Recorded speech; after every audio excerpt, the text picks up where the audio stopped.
family and friends have been coming out here all day today to drop off balloons and flowers. Yellow tape behind me. Officers are still out here collecting evidence and trying to figure out exactly what happened earlier today. And they're trying to comb through the area to make sure no other spots are left like this one that's still burning right here. The two teens say they were sitting right here one Saturday night around 9 o'clock collecting cards and letters to send out to the LGBT Community Center in Orlando. You can come by and drop that off anytime right here. Are still on scene taking care of some of those hot spots, but I want to show you that home right over there. That's how close that fire came to that home. A community divided by a fence tonight. On one side, Verity Baptist Church holding Sunday night services, and on the other side of the fence, those who are here protesting against Roger Jimenez and what they say is hateful speech. Even though the family lost many items in here like Christmas decorations and photo albums for many years,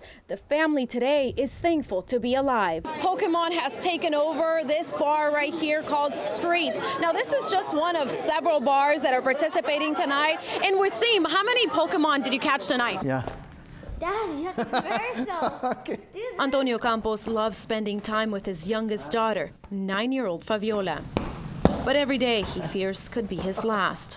I imagine my kids on a foster family, you know, being treated like not properly, or, you know, all those things come to your mind. But it's not because a health issue is killing him, but instead what's killing him is the thought of deportation and leaving Fabiola behind. It's like, it's like a nightmare if something like that happens. Campos is just one of many undocumented immigrants living in the U.S. who would have qualified for President Obama's Deferred Action for Parents of U.S. Citizens, known as DAPA. We want to be able to work and, you know, go out and work and come back home safely. But today, the Supreme Court's 4-4 split vote left in place an appeals court ruling blocking the plan. With that decision, it's like you have the fear again. Republican Representative Jeff Denham, who was not available for an on-camera interview, issued a statement after today's ruling, which reads in part, "The Constitution is clear.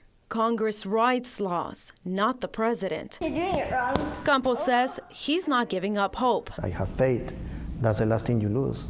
Only if I'm dead, that's the only way I'm going to lose my hope. Reporting in Sacramento, Wendy Aguilar, ABC 10 News. Officials are starting a cleanup process this week, and this is where we met Donovan Flack, who's here to pick up some of his mother's belongings. This is my mom and her brother. Donovan Flack's world was turned upside down 4 months ago when he and his family lost their home in Marysville. We got evicted, and I stayed with my friend that took me in. And my mom has just kind of been jumping from place to place, and she's been staying out here a lot. His mom is just one of more than 60 homeless people living at this encampment, which has become a huge concern for Marysville. And that's why a process of clearing out this area is underway. It's clearly health hazards. There's public sanitation issues. We're right by the river over here.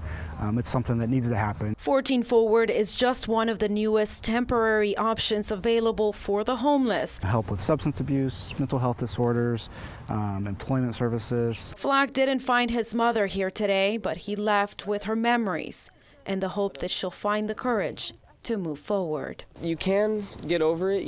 You have to want it. You have to need, like, it's not that you need it, because everybody needs something, but you have to want to get yourself out of this kind of situation for it to actually happen. Any type of evidence, tissue, backpack, clothing, anything. Family and friends gathering for a search party at the same overpass bridge where police say Pearl Pinson was brutally taken from.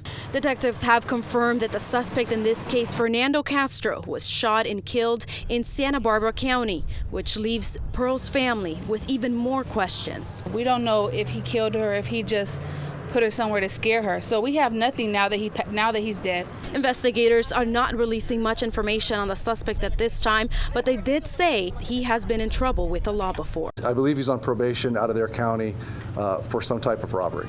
We spoke to one of Castro's friends from high school who had this to say about his friend. He was never out to hurt anyone, but I think drugs changed him. And that's what, provoked him to hurt someone. Meanwhile, Pearl's older sister isn't giving up hope. Our hope is that we find her and that she's safe and sound.